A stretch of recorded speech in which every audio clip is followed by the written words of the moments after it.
Have you ever wondered how you can read on your iPhone at night without straining your eyes? Well, there's a feature in iOS that lets you adjust the screen's brightness to a very low level, comparable to the e-ink display of the Kindle to reduce eye strain and make reading in low light conditions more comfortable. Today's video is brought to you by Brain.fm, science-backed focus music that sounds great, by the way. You can check it out, linked up down below. Well, this little hack comes to us from Levels.io. Here's the original post here. It says, I think nobody in the world knows my hack to get your iPhone as dark as a Kindle, so here it is again. And actually, a lot of people found the instructions to be kind of mind-boggling. So we'll get a very simple version for you to look at in just a second. Let's talk a little bit about this. They say that reading on bright screens at night can disrupt sleep patterns and cause eye strain. And you can see people like Andrew Huberman have worked with companies.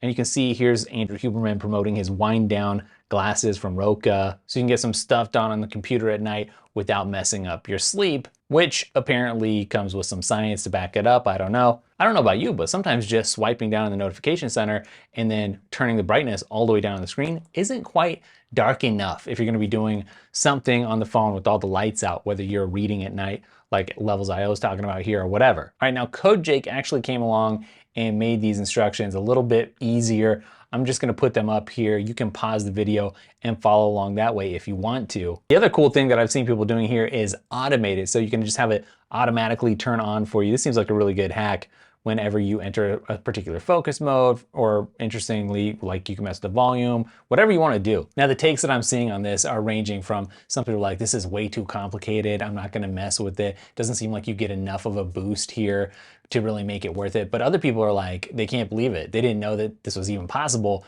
They thought that turning down the screen brightness just from the notification center was as dark as it got, which is just not true. And I think it gets so dark, if you actually try this, you probably wouldn't even believe how dark it gets. It does make a huge difference.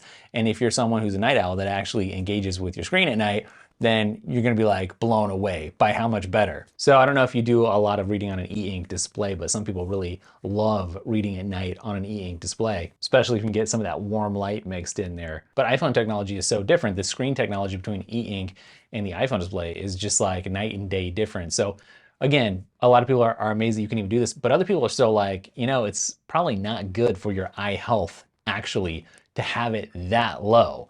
It's different than an e-ink display and reading at night. So, you know, I'm not a doctor. I'm not going to prescribe this. I'm just making it known because I thought it was pretty cool. Funnily enough, though, I'm coming back to the glasses because those actually do eliminate blue light. And this technique from Levels.io, again, here's the demo. That's what it looks like before. That's how dark you can make it after. It doesn't actually eliminate the blue light. What it does is basically just reduce that light emission. That's what you're doing. So if you're somebody who looks at the Harvard study that's like, hey, if you are exposed to blue light before bed, that can suppress your melatonin by like 50% and get you all messed up that way, then you look at that and you're like, well, I actually need to eliminate 100% of blue light. Maybe that's you. Let me know though, is this something you're gonna implement? Would it change up your nighttime reading habits at all? Or would it be better or worse? I just want to take a brief second and let you know about our sponsor today, Brain.fm. I love Brain.fm. I'm literally never without this app on my Mac, on my iPhone, wherever I go, because it just sounds so good. But it's not just about the sound. Brain.fm is science-based, science-backed, and it will help you actually concentrate